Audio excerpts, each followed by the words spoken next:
Bonjour les amis, bienvenue dans ce deuxième épisode. Bienvenue Julie. Bienvenue, merci beaucoup. Je suis tellement contente d'être là, hein. Ouais, moi aussi. Pour le plaisir, les amis, je vais refaire le nom complet. Julie Bonaparte nous fait le plaisir de venir dans cette émission. J'aime tellement ton nom. Il est extraordinaire. Et vraiment, les amis, je vous invite à regarder le travail de Julie. Allez voir dans les liens de cette vidéo les formations, que vous soyez sage-femme, professionnelle de la santé, mais peu importe vous, d'où vous venez, mais ce que vous voulez faire surtout. Comment voulez vous former? Parce que Julie, ça fait vraiment très longtemps qu'elle met sur pied des formations. Et puis maintenant, grâce à la technologie, parce qu'il y a quand même des bons côté la technologie, hein, eh bien, on peut tout faire à distance. Et moi, je teste aussi. Je fais la formation pour les préparations à l'accouchement puisque je suis dans mon 8e mois de grossesse. Ça tombe bien. Je peux tout voir et tout ressentir de l'autre côté aussi du décor. C'est ma deuxième expérience. Et puis, eh bien, j'ai tout mis en lien de cette vidéo comme ça. Vous pouvez vous débrouiller, les futurs parents, ceux qui ont déjà connu eh bien l'arrivée d'enfants, mais qui avaient envie d'aller fouiller un peu dans l'histoire, puisque avec Julie, la particularité de cette émission, c'est qu'on va aller voir derrière. Comme vous le savez, les amis, j'aime bien aller faire des tours en coulisses et poser les questions toutes bêtes. Et Julie, comme elle, c'est un puits de science et puis qu'elle a étudié, épluché, elle a beaucoup de discernement et elle a l'habitude, puisque Julie, toi, tu es ultra expérimentée dans la discernement des études. Tu nous parles souvent des études Cochrane, hein, qui sont vraiment pointues et comment on peut interpréter les chiffres. Alors aujourd'hui, on va parler d'un sujet qui est ultra brûlant, ultra d'actualité. C'est je déserte l'hôpital en tant que Covid pour accoucher. C'est un mouvement qu'on a vu s'amplifier, si on peut le dire comme ça, avec le début des mesures contraignantes pour les couples. Mais en même temps, ce que tu nous as dit dans l'épisode 1 fait que certains sont tombés peut-être de leur chaise, c'est que c'est plus sûr d'enfanter hors hôpital qu'à l'hôpital. Alors, on va reprendre vraiment des données factuelles, puisque nous, on n'est pas là pour être dans l'émotion et puis faire peur aux gens, ou au contraire les rassurer alors qu'il n'y a pas de quoi.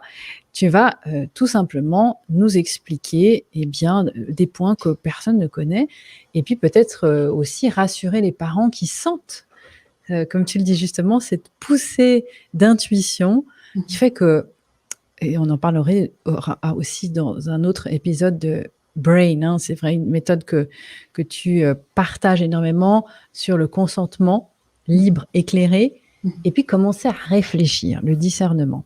Ouais.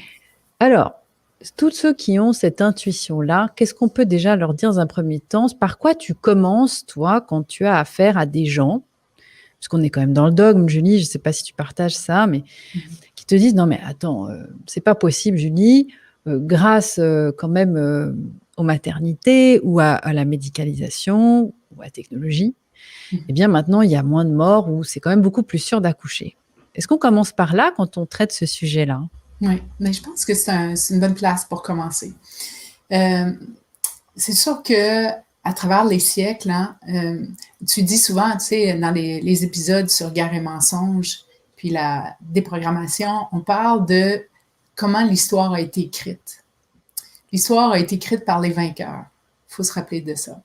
Puis, chez les vainqueurs en ce moment, ce sont les médicaux. Ils ont réussi à convaincre l'humanité qu'ils étaient indispensables.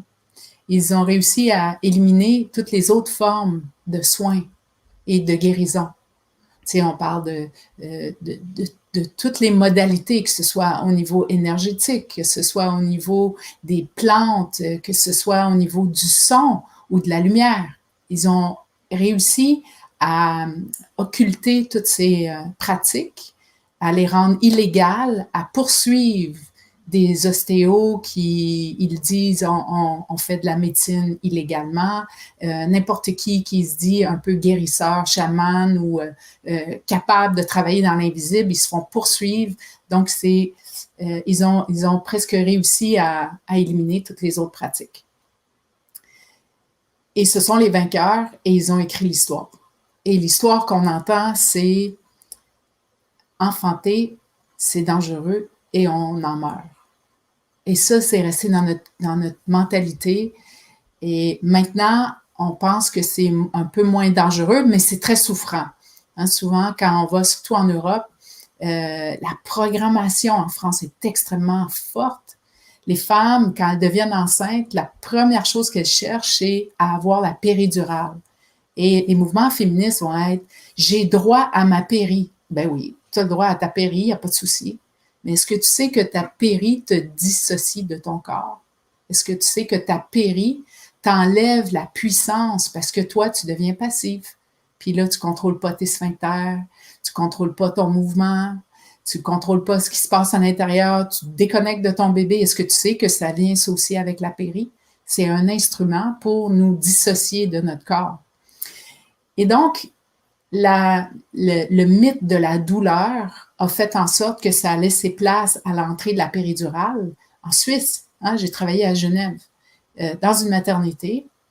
Et avant, quand je rentre dans la maternité, je demande toujours « racontez-moi un peu comment ça se passe ici », tu sais. Puis la sage-femme cadre, elle me dit « ah ben nous…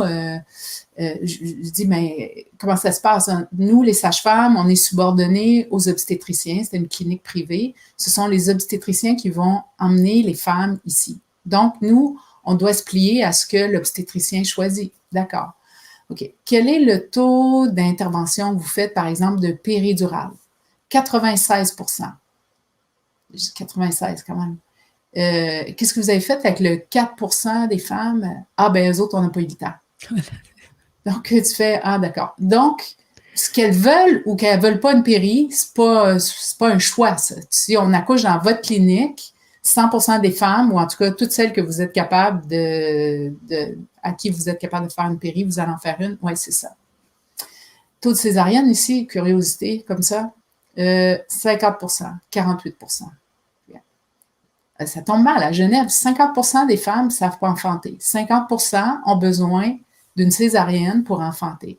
Est-ce que c'est ça que j'entends? Ouais, mais c'est parce qu'on a des protocoles. Ah, c'est quoi, non, les protocoles? Ben, on va déclencher le travail, donc on va créer un travail artificiel. Souvent, c'est comme ça que ça se passe. Les femmes, elles vont avoir la péridurale, elles vont avoir des hormones de synthèse, elles vont avoir, bon, puis tout ça. Donc, c'est la réalité, c'est comme ça que ça se passe, c'est rendu une banalité, c'est rendu, je vous ai rendu service, Dieu merci que vous étiez là, docteur, pour me faire ma césarienne, sinon, qu'est-ce qui me serait arrivé? Ça veut dire que 50% des femmes à Genève qui accouchent dans cette clinique-là ne savent pas enfanter. Donc, il faut remonter dans les coulisses. On va retourner dans les coulisses. Quand je suis allée dans cette maternité-là, j'ai dit curiosité, tu sais, parce que moi aussi, je suis curieuse. Combien ça paye à un obstétricien de faire une césarienne dans votre hôpital? OK, 5 000 francs suisses, hein, fait que l'équivalent de 5 000 $ canadiens à peu près. Puis, un accouchement vaginal par voie basse, 800. Ben, fais le calcul, 5 fois moins. 5 fois moins pour un accouchement qui va être beaucoup plus long. Une césarienne, ça dure 1 heure. Un enfantement naturel va durer 24 heures, quoi. On n'est pas fait pour s'ouvrir en dedans d'1 heure. Tu sais, parce que si on dilatait complètement et on s'ouvrait en dedans d'1 heure, ça serait dangereux. T'imagines, tu es en train de faire tes courses, tu es dans la section des fromages, puis là, du coup, ça part, ça. Tu sais, t'enfantes sur place, c'est super dangereux. La mère nature n'a pas fait ça comme ça, a fait pour que tu aies le temps d'aller te mettre en sécurité, de trouver ton clan, de te protéger, de t'entourer de ceux qui vont t'aider. C'est ça, la sécurité. Donc, on n'est pas fait pour enfanter en 1 heure. On est fait pour enfanter doucement. Alors, quand j'ai vu ça dans cette maternité-là, je me suis dit, mais je pense que vous vous êtes trompés. Vous ne voulez pas que moi, je vienne former les sages-femmes ici parce que je vais foutre le bordel dans votre système. Ou elles vont tomber en burn-out, en dépression après mon cours, ou elles vont résister et elles ne feront plus jamais ce qu'elles font. Parce que ce que vous faites, c'est de ne pas rendre service à l'humanité. Et malheureusement, ça, c'est un reflet de ce qui existe dans les maternités. J'ai fait des formations dans plus de 15 pays depuis 30 ans, puis c'est la même chose qui se répète, c'est juste une question d'intensité, mais c'est la même chose.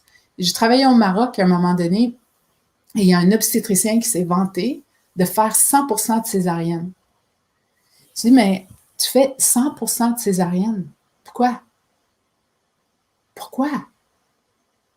Puis, tu sais, l'argent est souvent derrière ça. Hein? Fait que le facteur monétaire, dès que l'argent devient impliqué dans la médecine, ça crée des perversités qui sont vraiment mauvaises. Alors, nous, au Canada, au Québec, notre système médical rémunère en fonction des gestes médicaux. Plus tu fais d'interventions, plus tu es payé. Donc, et où la motivation? À part l'éthique professionnelle de dire c'est pas bon pour la mère et l'enfant, et où la motivation de patienter, puis de laisser les femmes enfanter à leur rythme? Et où? Ben, pas vraiment là. Alors, c'est ce qui fait que dans le modèle médical, tout est centré autour de l'efficacité du système médical et non autour des soins de la mère et de l'enfant. Et comme c'est comme ça, ça crée un environnement qui n'est pas propice pour l'enfantement. Et les seules personnes qui arrivent à l'hôpital en santé, ce sont les femmes qui enfantent. Toutes les autres personnes qui arrivent dans un hôpital sont malades.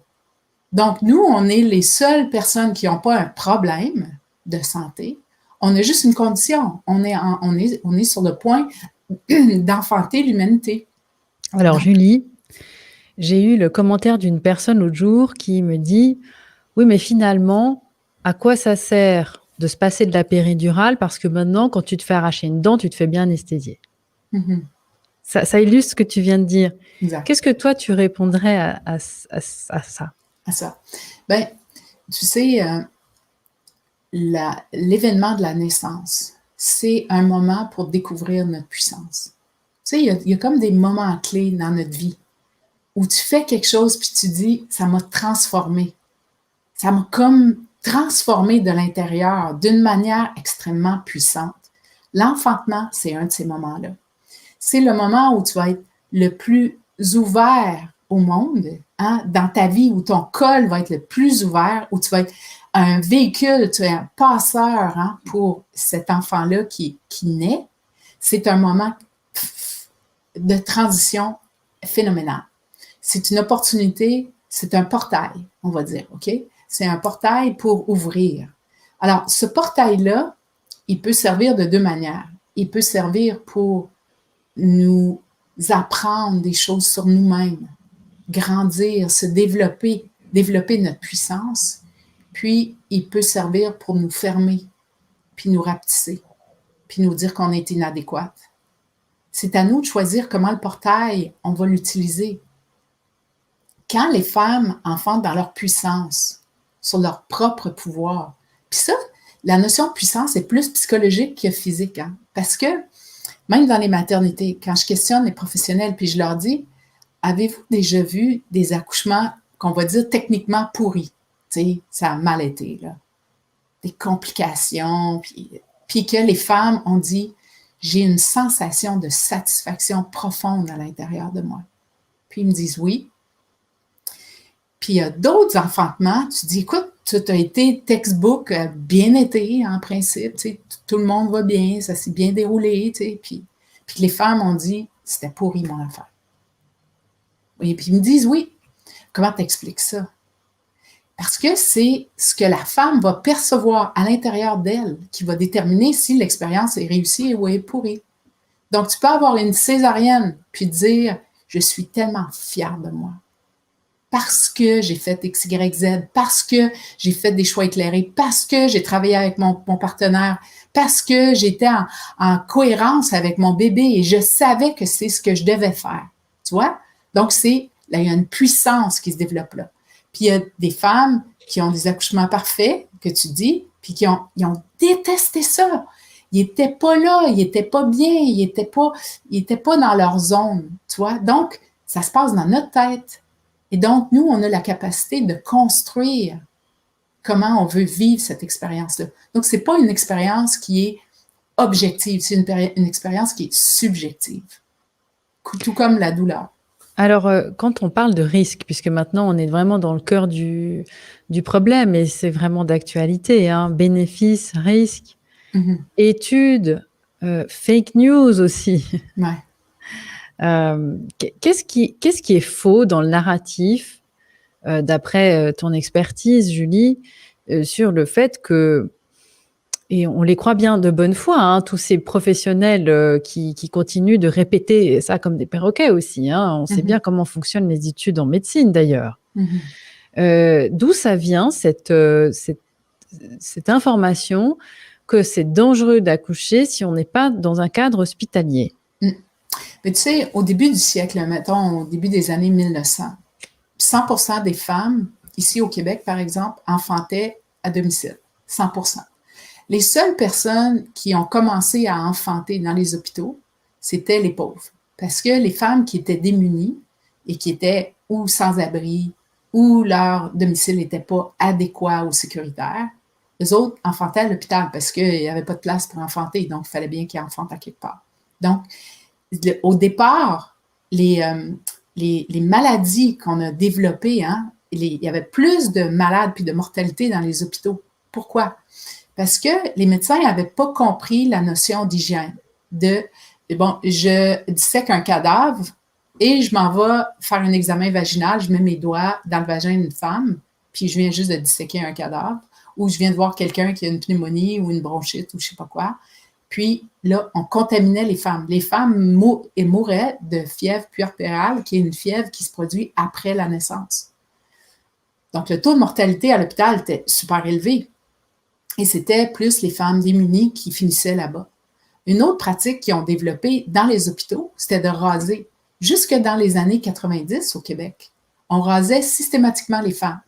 Hein, ça veut dire qu'ils t'enlevaient le poil pubien au complet, ils te rasaient pour que tu enfantes. Fait que si tu te poses la question, mais pourquoi qu'on fait ça?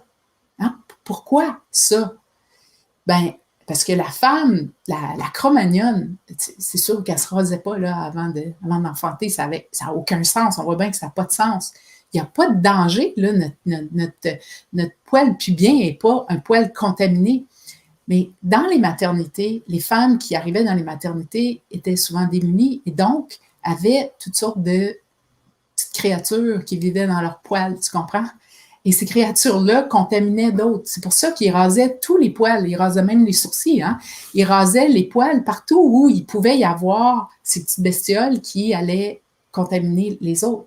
Et cette pratique-là, elle a continué pendant des dizaines d'années jusqu'à ce que les femmes disent, écoute, ça me coûte un bras de laser, puis d'épilation, puis de trucs. Tu vas arrêter de faire ça, OK? C'est quoi le besoin de faire ça pour un accouchement vaginal? Donc là, ça a comme disparu plus dans certains pays, parce que dans d'autres pays, c'est encore comme ça.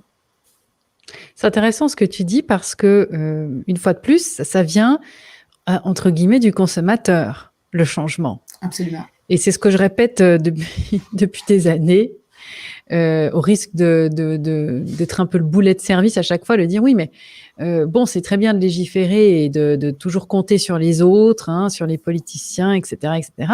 Mais au final, ça reste quand même la personne qui est de l'autre côté qui décide. Et c'est vrai que il y a une vraie situation complexe, hein, parce que d'un côté, il y a le corps médical, puis de l'autre côté, il y a, on va dire, le client, d'une certaine façon. Et tant que le client n'est pas informé, comme tu disais dans le premier épisode, je ne sais pas que je ne sais pas, donc comment on va s'en sortir? Eh bien, il ne va pas exiger autre chose. Il ne va pas exiger une certaine voie puisqu'il va suivre. Donc, en fait, c'est un peu le serpent qui se mord la queue. Je te remercie d'avoir replacé ce changement de pratique et aussi de mettre des mots sur ces pratiques. Parce que quand aujourd'hui, on parle, par exemple, de risque, tu parlais de la fièvre puerpérale, Julie. Quand on dit que le taux de les morts, les femmes et les bébés morts à la naissance a diminué, on se base sur quel chiffre maintenant par rapport à quel chiffre avant? Est-ce que on prend les chiffres de ces femmes qui mouraient de cette fièvre comme taux de référence causé par ce manque d'hygiène, ou sur quel chiffre on se base pour comparer? Est-ce que tu sais ça? Je suis pas super dans les chiffres là exactement, mais j'essaie d'aller plus sur les grands concepts. dans les grands concepts, comme je te dis, l'histoire a été écrite par les vainqueurs. Donc, le but de faire peur aux femmes, c'est que les femmes rentrent dans les maternités. Et il y a eu une grosse propagande pour que les femmes rentrent dans les maternités. Et ce qui a fait partie de cette propagande-là, c'est la mortalité. Et on a encore cette propagande-là qui est active aujourd'hui. Tu vois, il y a quelques jours, quelqu'un m'appelle, une femme, puis il me dit, là, je sors de chez mon obstétricien, je suis à l'envers, peux-tu m'aider, peux-tu me guider un peu? Je suis complètement à l'envers. Il m'a dit 5 fois que je pouvais tuer mon bébé si je faisais pas ce qu'il me disait. Tu vois, ça, c'est de la propagande parce que, objectivement, la nature nous a fait pour qu'on puisse se reproduire. On a survécu des millénaires dans des conditions vraiment difficiles et on a survécu. Donc, puis c'est toujours l'argument que je donne aux professionnels, c'est de dire, et ça fait pas 100 ans qu'on est dans les maternités, ça fait pas 100 ans qu'on enfante là. Si on a réussi à être des milliards comme on est aujourd'hui, c'est parce qu'on a bien su faire quelque chose, nous les femmes. Mais nous les femmes, on est un gros business pour la médecine, un gros business. Un business pour l'industrie pharmaceutique aussi, hein, parce qu'on commence très, très jeune. Les jeunes de 12, 13 ans, 14 ans commencent avec des anovulats. Tu sais, on les engourdit complètement sur leur cycle menstruel, sur la puissance de notre cycle ovulatoire à nous. Nous, on a dans notre corps toutes les cellules qui vont créer des enfants. Donc, on endort ça avec des hormones, après ça, des anovulats, après ça, tous les problèmes que les femmes, les problèmes de femmes, hein? Donc les chirurgies qu'on a, tu sais, l'hystérectomie qui était l'acte d'enlever l'utérus, parle à des femmes de 70 ans, 80, le taux d'hystérectomie était extrêmement élevé. Donc tout ce qu'on faisait, c'est on enlevait et on a conditionné les femmes à penser que on avait juste à couper ça. On coupe, on enlève, puis ça va régler le problème. Donc, je dis tout ça parce que c'est un gros business. C'est un gros business. Et le business d'enfanter, donc de toute la naissance, c'est un gros business qui est très, très lucratif pour des médicaux. Parce qu'un médical va prendre 15 minutes de consultation avec sa patiente ou sa cliente. OK? Il va prendre 15 minutes. Quand on a les soins d'une sage-femme qui fait du suivi global, c'est-à-dire qui suit pendant la grossesse, qui va être là à l'enfantement et qui est là en postpartum, donc un suivi qui englobe toute la période périnatale, ils vont prendre en moyenne 1 heure et demie par rencontre. Donc, c'est pas le même ratio. Mais un obstétricien qui voit des femmes en santé va en voir aux 15 minutes, il se fait un business là, incroyable dans une journée, tu vois. Alors, tu sais, au Québec, l'obstétricien qui a facturé le plus l'année dernière, c'est 1,5 million de dollars. C'est quand même des fonctionnaires. Ils travaillent pour le gouvernement. Ils sont payés par le gouvernement. C'est scandaleux. Moi, je pense que c'est scandaleux. Puis après qu'on a perturbé tout le cycle hormonal des femmes, là, on va les aider à se reproduire parce que là, les femmes ont de la difficulté à enfanter en ce moment. Ont de la difficulté à devenir enceintes. Tu sais, la procréation, puis de l'insémination, puis tout ça, là, ça n'existait pas tant que ça, là, il y a 30 ans. Là, maintenant, c'est fréquent. Les fausses couches, les femmes qui ont du mal. Donc, tout un système qui dérègle le système, la puissance de base des femmes et qui nous maintient dans une chronicité de « on va pas bien ». Puis après ça, ben, quand la femme est déprimée puis elle va pas, ben, on lui donne des antidépresseurs, puis on lui donne des anxiolytiques, puis on lui dit, regarde, tu vas te taire avec ça, tu sais, finalement. Tu sais, parle aux femmes. Moi, dans mes groupes, là, si je demande aux femmes, parce que c'est souvent des femmes que je forme, puis je demande, tu sais, si on a levé la main, là, combien qui sont sur des antidépresseurs ou qui ont été sur des antidépresseurs, hein, j'arrive à 60% facile. Toi qui as suivi tellement de couples à travers ces années dans leur préparation, est-ce que tu peux donner un profil? Est-ce qu'il y a un point commun entre tous ces couples qui se disent non, mais en fait, on est capable en tant qu'équipe?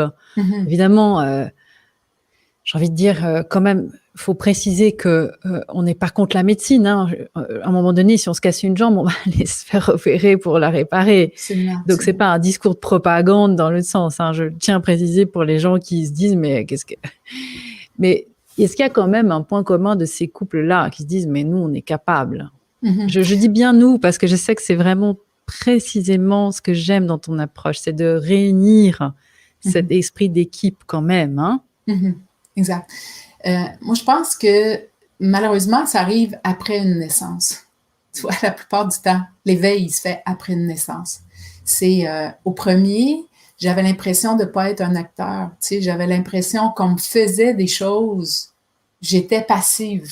Puis là, je me disais, ah ben, eux autres, ils savent, j'arrive, comme toi tu dis, hein, les deux mains dans les poches. Tu sais, puis ils vont s'occuper de moi. Puis après une expérience qui est pas super tripante et pas satisfaisante, souvent, ça va amener les gens à se questionner, tu sais, puis à chercher comment enfanter autrement. Puis, une fois qu'on a compris qu'enfanter, c'est extrêmement simple, tu sais, c'est la continuité de faire l'amour. C'est la même chose, c'est un événement sacré. On redonne le caractère sacré à l'enfantement. C'est pas un geste médical. Comme se reproduire, ce n'est pas un geste médical. OK. Tu sais, là, on a convaincu les gens qu'il faut qu'ils se fassent inséminer, puis, tu sais, parce qu'ils sont pas capables de se reproduire seuls. Mais c'est pas vrai, ça. Si il y avait quelqu'un qui t'observait pendant que tu es en train de faire l'amour, puis qui dit au gars, tu vas trop vite, pousse moins fort, tu sais, stimule plus, fais plus ça, le gars, il serait jamais capable d'avoir une érection. Il serait pas capable. Fait que c'est pour ça qu'il faut revenir à la base, tu sais, la base qui est de dire, hey, ça fait des milliers d'années, là. Fait que ça fait des milliers d'années qu'on sait le faire et qu'on le fait de manière sécuritaire. C'est pour ça qu'on s'est reproduit puis qu'on existe aujourd'hui. C'est pas grâce à la pharmacologie, parce que la pharmacologie, elle a 100 ans. Fait que c'est grâce à nos savoirs ancestraux, c'est grâce à notre intuition, c'est grâce aux passeuses hein, de naissance, ces personnes-là qui étaient là pour nous rassurer puis nous guider. C'est grâce à ça qu'on a survécu. Grâce à ce que Mère Nature nous a donné. Des hormones pour qu'on soit attaché à nos enfants, pour qu'on soit capable de nourrir nos enfants, puis pour qu'on soit capable de survivre à l'enfantement. Julie, tu nous as parlé tout à l'heure de césarienne, et c'est vrai que j'apprécierais que tu nous fasses un rappel quand même pour les personnes aussi il y en a beaucoup, qui écoutent nos capsules et qui sont pas en train maintenant de préparer une naissance, puisque elles ont X années, si ça se trouve, elles sont même grand-père, grand-mère. Mais pour tous cette écrasante majorité hein, de la population mondiale qui est passée par là et qui se dit, mais si j'avais pas eu l'acte médical, eh bien, je serais morte ou mon bébé serait mort. Et toi, en fait, ce que tu nous apprends, c'est que souvent, eh bien, le problème est induit par le protocole inadapté, standardisé à toutes les femmes, pour des raisons de gestion de temps. Comment on peut remettre l'église au milieu du village dans tout ça? Parce que l'art de la subversion, c'est d'inverser les concepts. Exact. Alors, comment toi, tu peux expliquer à des gens qui disent « Non, mais c'est grâce à… J'ai eu la césarienne, tu me parlais de la césarienne, je prends cet exemple. Heureusement qu'il y a ça, parce que sinon, j'y serais passée. » Elle est due à quoi, cette césarienne, en fait? C'est intéressant comme question, là, ce que tu poses. D'ailleurs, il y a une sage-femme américaine qui s'appelle Ina May Gaskin, qui, elle, a commencé son parcours, c'était pas une sage-femme au départ, là, et elle n'a pas fait ses études de sage-femme formelle, hein, c'était une sage-femme autodidacte, on va dire, aux États-Unis. Et dans les années Peace and Love, tu sais, les années 60, tout ça, elle vivait dans un autobus avec tu sais, une espèce de communauté qui allait d'université en université pour parler, tu sais, contre la guerre au Vietnam, puis parler de l'État profond, puis ces trucs-là. Et c'était tous des jeunes, c'était des couples, et ils vivaient souvent dans des autobus, donc ils faisaient comme des caravanes d'autobus, et quand ils allaient d'université en université. Et là, les femmes sont devenues enceintes et ont commencé à avoir des bébés. Et entre elles, ils s'aidaient. Donc, une qui était intéressée, puis l'autre, ils venaient, puis ils s'entraidaient. Et Inamé a été formée, elle s'est comme formée, elle s'est préparée comme ça. Et dans cet épisode-là, elle a continué après. Ils ont développé une communauté qui s'appelle The Farm aux États-Unis. Et là, c'est devenu comme une espèce de commune qu'il y avait dans les années 60-70. Ils ont été comme ça jusqu'à il y a peut-être 5 ou 6 ans. Là. Et dans cette communauté-là, ils se sont formés et ils ont commencé à collecter des données sur c'est quoi le vrai taux d'intervention. C'est-à-dire, si tout le monde enfante dans son milieu physiologique, naturel, normal, là, qui va bien, combien de fois que la nature a vraiment rendu ça problématique? Combien de fois qu'une césarienne sauve des vies?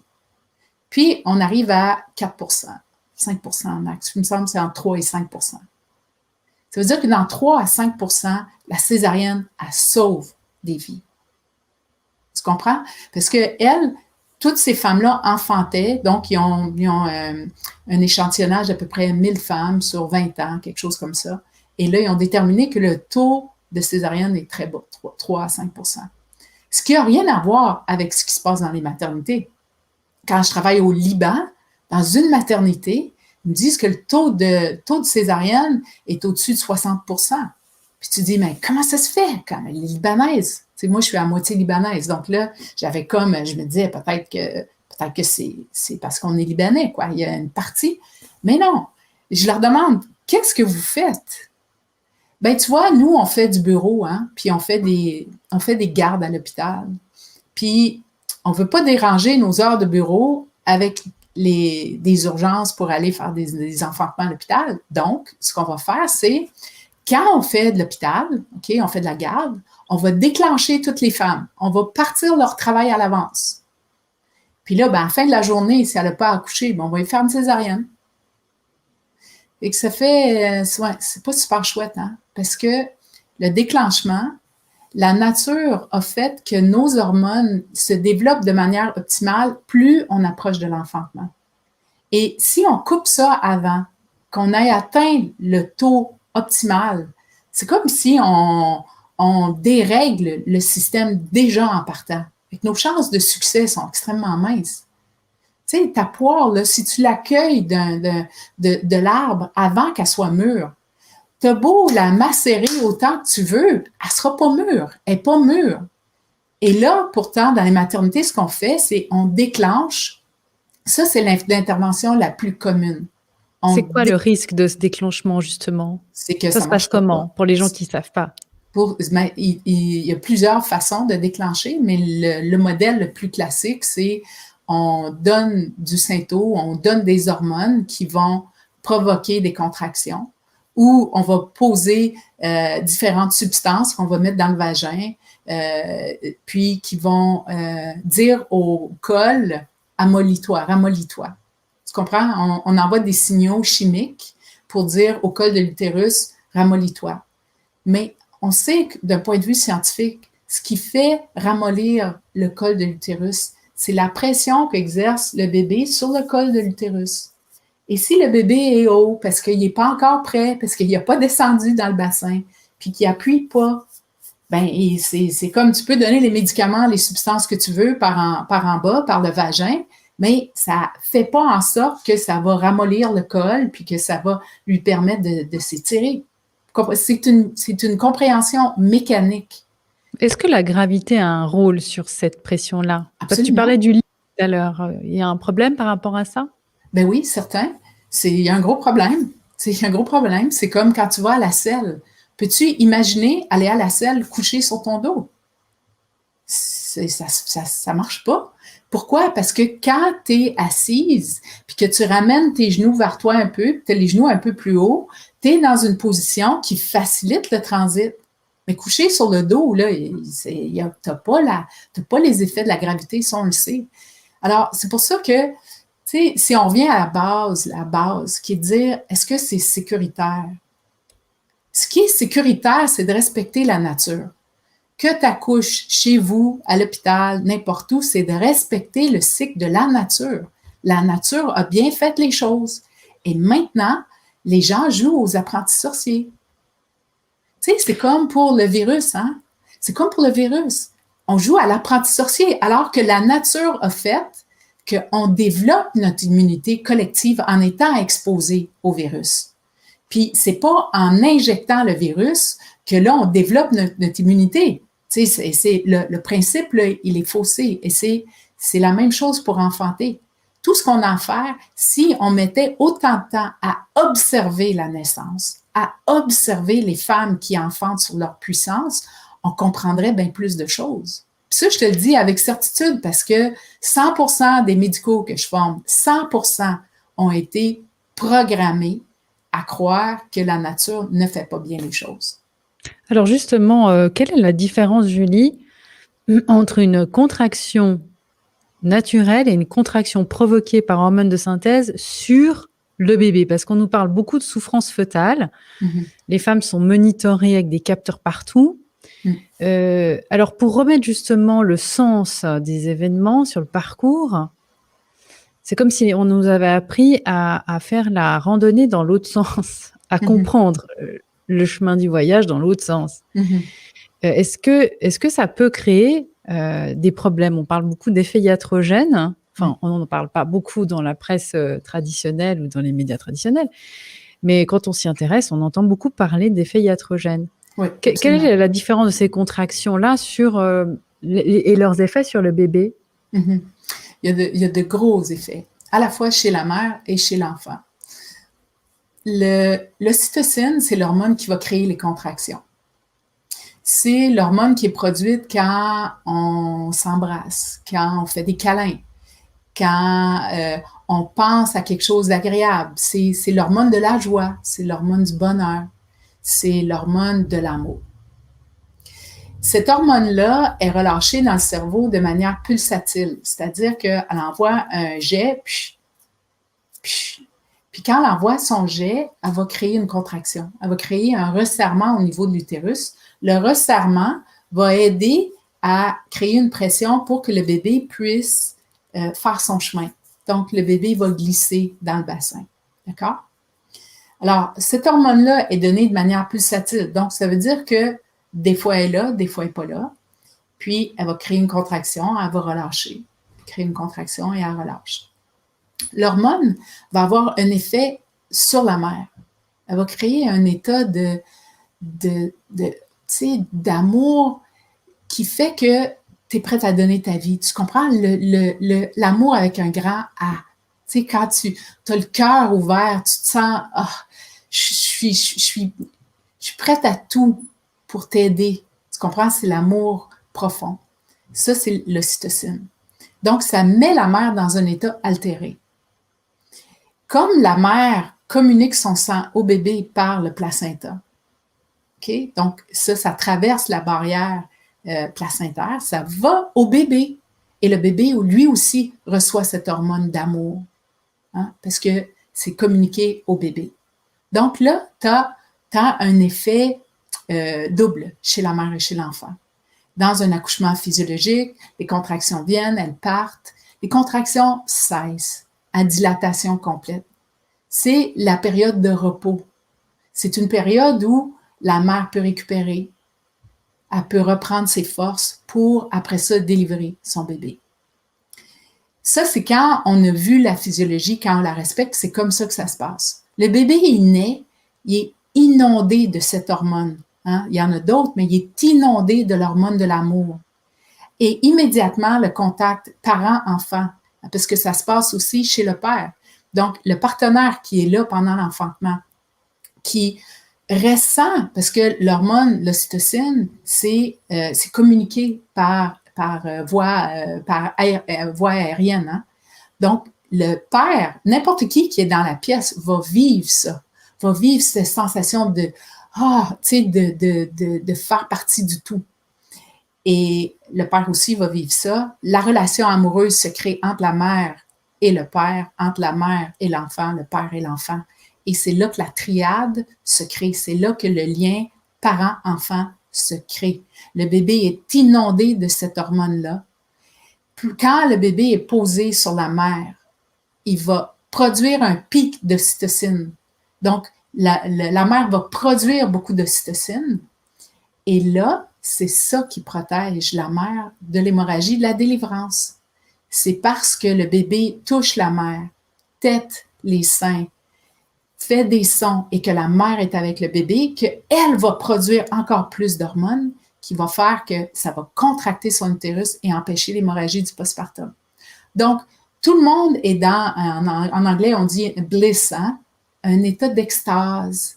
C'est le moment qui suit la délivrance. C'est le moment où il ne faut absolument pas déranger la triade.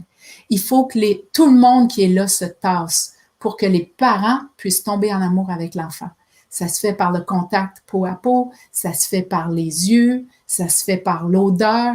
Donc, pas d'odeur forte, pas d'odeur toxique, pas d'essuyage, pas d'enveloppage, pas de séparation. On garde la mère et l'enfant, le père autour et on laisse la cellule se créer. Le professionnel devrait se retirer complètement pour pas que la femme, souvent les femmes tombent en amour avec le professionnel. « Oh, heureusement que tu étais là. » Non, c'est pas lui. C'est pas lui. Ça, ces hormones-là sont faites pour le bébé, sont faites pour que la mère tombe en amour avec le bébé et le partenaire, pas avec le professionnel qui est là. Ça, c'est la nature. Est-ce que ça pourrait expliquer justement qu'il y a autant de femmes qui disent « Oui, mais c'est grâce à mon gynéco ou à ma sage-femme ». C'est ça? Oui. Ce serait cette empreinte hormonale à ce moment-là que la figure qui est devant nous? Absolument. Plus tout ce qu'on se fait dire, tu sais. Là, je t'ai déclenché parce que ton bébé pouvait mourir. Là, je t'ai fait un forceps parce que ton bébé pouvait mourir. Là, j'ai fait ça parce que ton bébé... Et tu comprends? Là, nous, on est tellement programmés, là, on se dit, hey, c'est vraiment grâce à cette personne. Parce que quand tu parles de cette hormone-là, on pourrait très bien te dire, oui, mais bon, dans les protocoles, je lis, c'est bien sympa le côté naturel, mais maintenant, on a l'ocytocine de synthèse. Dès que le bébé a la tête dehors, on remet un coup de syntocinon, histoire de prévenir l'hémorragie de la délivrance. Et puis, il y a des bonnes contractions induites. Quel est le problème de cette ocytocine de synthèse, par exemple, sur les contractions? Est-ce que ça peut impacter le bébé ou finalement, c'est les mêmes genres de contractions, juste qu'on les fait venir plus vite? On a des gros problèmes. C'est des gros problèmes. Parce que quand on commence à donner l'ocytocine de synthèse, OK, admettons que la femme est déclenchée ou elle est augmentée. Augmentée, ça veut dire qu'on considère que son travail n'est pas assez efficace, que ses contractions ne sont pas assez bonnes, donc, ou que ça prend trop de temps, on va donner du Synto. Mais dès qu'on donne l'hormone synthétique, on bloque le système naturel. Parce que notre cerveau, il dit, ah, ben il y en a, donc je ne vais pas en produire d'autres. Si j'en produis d'autres, ça va créer une sursaturation, ça va être trop. Donc, le système naturel dit, OK, tu veux y aller avec la chimie, ben vas-y, je te laisse aller. Donc, le système naturel, il arrête. Et là, tu as le système synthétique qui embarque. Si la femme a reçu du Synto pendant son travail, il faut qu'elle en reçoive pour la délivrance parce que son système naturel, il est shut down, il est fermé. Et lui, il s'est dit, il y a quelqu'un d'autre qui a pris la relève, c'est la chimie. Tu comprends? Donc, ça a un effet extrêmement pervers. En plus, quand tu donnes des hormones de synthèse, le Synto, pendant le travail, c'est donné de manière continue dans ton soluté. Tu comprends? Ils mettent intraveineux dans tes veines. Puis c'est donné de manière continue. Ça veut dire que l'utérus, il prend jamais son repos complet. Il y a toujours du Synto. Vous comprenez? Fait que ça, ce que ça fait au final, c'est que ça va augmenter l'intensité, maintenir l'intensité, créer une contraction, puis qu'est-ce qui arrive? Ah, détresse fœtale. C'est vraiment un scoop. C'est-tu vraiment un scoop? Là, tu vas me dire que là, tu ne pouvais pas prévoir ça, qu'en donnant du Synto qu'il y aurait une détresse fœtale, c'est évident, parce que là, c'est donné en continu, la contraction est en continu, elle est forte sur le bébé, il y a de la difficulté à reprendre. Mais le plus gros problème, Emma, c'est pour l'enfant, d'un point de vue épigénétique. Tu sais, hier, je recevais mon petit-fils que je ne vois pas très souvent. Il y a 8 ans, puis il me disait, « Grand-maman, pourvu que je vois un arc-en-ciel une fois avant de mourir. » Puis je fais comme, « Quoi? Tu sais, qu'est-ce que tu me dis? Je comprends même pas qu'est-ce que tu me dis. » J'ai dit, « Qu'est-ce que tu vois, toi? Tu vois quoi, toi? » Dis-moi, je vois un nuage avec la pluie. C'est ça qu'on fait à nos enfants. C'est ça qui arrive avec la COVID, avec la distanciation, avec les masques, avec la peur. Et à la naissance, quand on donne le sein tôt, on affecte on crée un effet épigénétique, on affecte les gènes du bonheur. On les affecte parce que on les sursature avec des hormones synthétiques. Puis après, ça a un effet sur notre capacité à produire nous-mêmes notre propre hormone du bonheur. C'est grave, c'est très, très grave. Fait que c'est pour ça qu'il faut recadrer les choses. Moi, je le dis dans toutes les maternités où j'ai formé, c'est notre protocole. Là, maintenant, Cochrane a publié, il y a 2 ans, une étude qui dit, si les femmes n'ont pas reçu de sein tôt, elles n'ont pas besoin de sein tôt, OK, au moment de la délivrance. Si elles n'en ont pas eu pendant le travail, elles n'en ont pas besoin, si c'est des femmes en santé. Parce que la nature, elle a fait qu'on a tout ce qu'il faut. Il ne faut pas séparer le bébé. Oui, mais il me dit souvent, il faut que je le pèse. Hey, tu vas le peser dans 1 heure, dans 2 heures, là, il va peser pareil comme il pèse à naissance, quoi. C'est quoi tu vas déranger un système naturel qui a été fait pour assurer la sécurité en séparant la mère de l'enfant. Il ne faut pas séparer la mère de l'enfant. Sous aucune considération. Et même s'il y a une urgence fétale, maintenir le bébé dans la maternité, à côté de la mère pour qu'elle puisse le voir. Parce que elle, son système va lui dire, il y a un danger. Et là, elle va se mettre à produire des hormones de stress, dont l'adrénaline, la noradrénaline. Ces hormones-là vont inhiber son ocytocine et là, elle est à risque d'hémorragie. Toi qui as beaucoup travaillé avec les professionnels de la santé dans ce cadre-là, quel est le ratio de sages-femmes dans une maternité? Parce que quand on accouche à domicile, on a une sage-femme pour soi. Et une femme qui arrive dans une maternité, est-ce qu'on a un peu une idée elle a quoi, une demi-sage-femme, un quart de sage-femme pour elle? Une sage-femme pour combien de femmes qui accouchent classiquement? Est-ce que tu as vu ce chiffre évoluer aussi peut-être? L'idéal, c'est 1 pour 1. Donc moi, si j'avais des recommandations à faire, je dirais 1 pour 1. Ne réduisez pas le nombre de sages-femmes.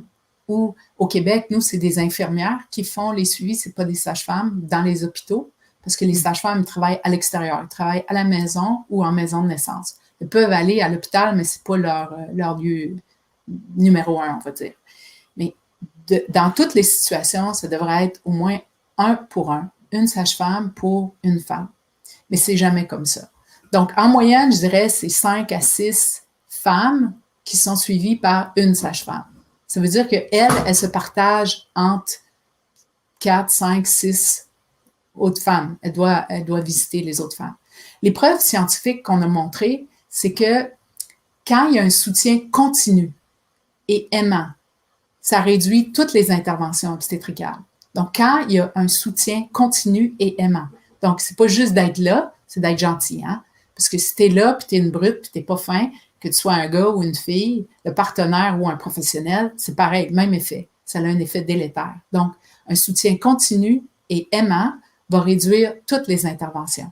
C'est pour ça que moi, je forme les parents, je forme le père, le partenaire, pour que le partenaire, si il tombe dans un milieu, puis c'est toujours comme ça, où il y a une sage-femme ou une infirmière pour 5, 6, 7, 8, ben au moins lui, sachant quoi faire, il peut toujours être présent.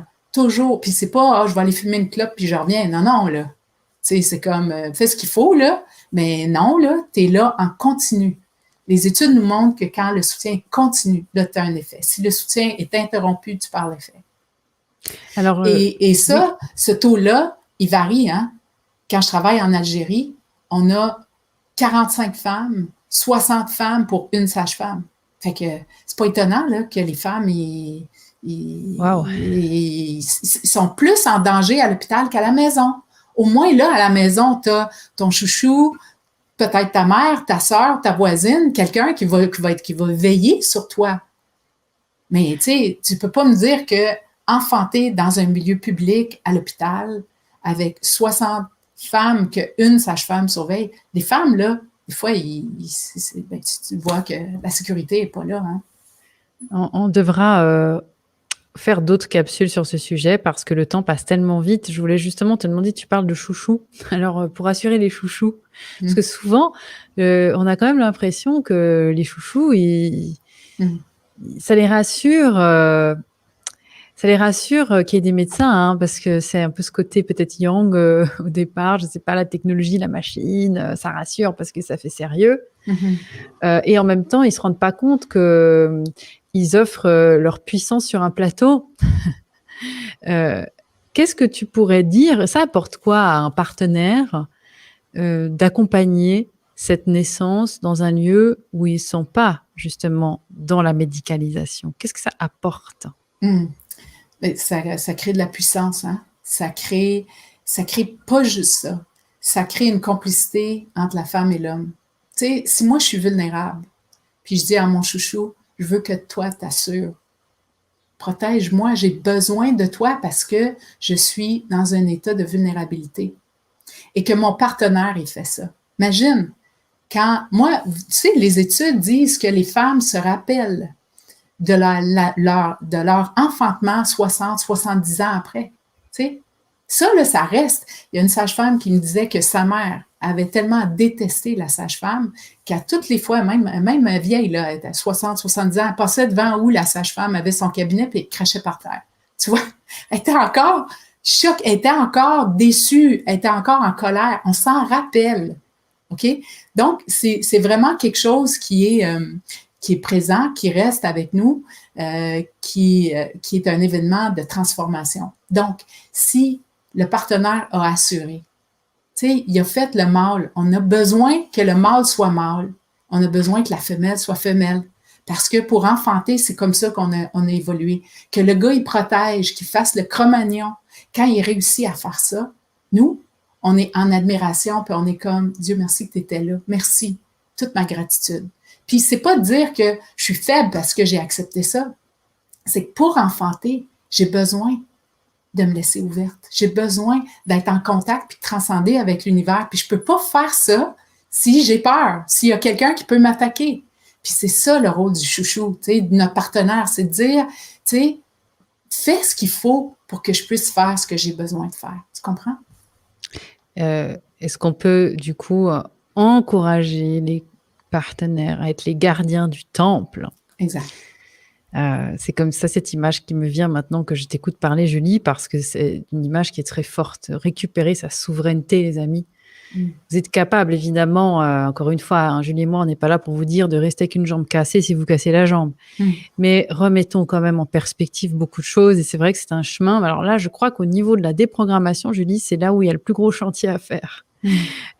Et je rappelle, pour les personnes qui ne le savent pas, que en fait, ton déclic est venu quand tu travaillais pour le ministère de la Justice en tant que médiatrice dans les divorces, où tu t'es rendu compte, n'est-ce pas, que c'était souvent là le point crucial qui faisait que pourquoi 80% des femmes étaient, elles, au départ à l'initiative de cette rupture. C'est ça que tu nous racontais, hein? Ce moment-là qui reste. Parce que tu parlais de la sage-femme qui avait déçu, mais il y a aussi beaucoup de femmes qui sont déçues par leur conjoint à ce moment-là. Puis, tu sais, pour renforcer le couple, quand le gars, il regarde, c'est la déesse, hein?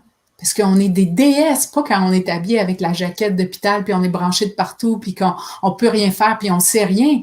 Mais quand on enfante, même dans nos vêtements, tu sais, la blouse qui dit, tu sais, le truc de malade qu'on nous fait porter, c'est aussi une façon de nous, tu sais, coucher, reste couché. Tu portes tes propres vêtements. On a le droit de se sentir belle. On est des déesses qui enfantons. C'est grave, c'est sérieux. C'est une cérémonie, c'est comme un mariage enfanté. Donc, le gars qui vient vider la poubelle, il n'y a pas d'affaire à venir vider sa poubelle.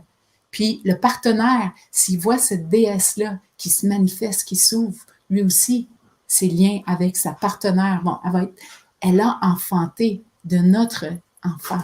C'est pas accouché, elle s'est pas fait accoucher, elle a enfanté dans sa puissance. Ça aussi, ça crée une révélation, hein, presque une révolution. Hein. C'est beau et c'est ça qui solidifie, c'est ça qui soude.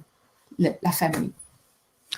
Merci Julie, vraiment pour cette capsule fort intéressante. En tout cas, on reviendra sur beaucoup de concepts qui ont été énoncés parce que c'est très, très vaste. Les amis, vraiment pensez à nous envoyer vos questions dans les commentaires aussi ou par email. Vous avez tous les liens dans le descriptif de cette vidéo aussi pour retrouver les formations, que ce soit pour les professionnels ou pour les parents, parce qu'il y en a vraiment pour tout le monde. Hein. C'est pas juste un côté. Hein. On n'est pas là pour dire c'est la faute à celui-ci ou à celui-là, parce que c'est une danse.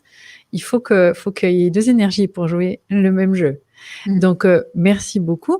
Et puis, dans le prochain épisode, on va parler de modèle Brain. Est-ce que tu peux juste nous en parler en quelques mots et nous expliquer en quoi c'est ultra capital de comprendre ça au-delà du fait d'enfanter, de façon globale? Moi, je suis pour la souveraineté. Hein. Je pense que nous sommes des êtres souverains et que notre mission dans la vie, c'est d'apprendre à connaître qui nous sommes. Tu sais, connais-toi toi-même, d'apprendre qui on est. Et pour se respecter dans ce cycle de souveraineté, il faut poser des questions. Puis toi, tu le dis, hein, d'ailleurs, tes formations, c'est comment poser les vraies questions. Parce qu'à la base, si on pose la question, on peut trouver la réponse. Tu vois, la réponse est dans la question. Donc, c'est dans la capacité de poser cette question-là. Et le modèle BRAIN, c'est un acronyme BRAIN, hein, qui veut dire cerveau, qui sert à nous aider à poser les bonnes questions. Donc, B pour les bénéfices, R pour les risques, A pour l'alternative, I pour mon intuition et N pour ne rien faire. Et quand on sait poser ces questions-là aux gens autour de nous, aux professionnels ou les gens qui nous guident, bien, ça nous aide à faire des choix éclairés puis à donner un consentement libre et éclairé. Puis maintenant, plus que jamais, il faut exercer cette habileté parce qu'on en a besoin. On a beaucoup d'interventions qui nous sont poussées sur le dos continuellement. Et il faut être capable de faire des choix éclairés. Est-ce que j'ai besoin d'une échographie? C'est quoi les risques? C'est quoi mes alternatives? Qu'est-ce qui arrive? Qu'est-ce que je ressens et qu'est-ce qui arrive si j'en fais pas? Puis, c'est de jongler ce modèle-là. Donc, on pourra regarder ensemble comment utiliser ça dans le cadre d'une naissance, mais aussi même dans le cadre de n'importe quelle intervention qui nous est proposée. Merci beaucoup, Julie. On se réjouit de découvrir ces outils. Les amis, on continue notre aventure très vite et surtout, pensez à partager ces contenus d'utilité publique. Merci, Julie. Merci.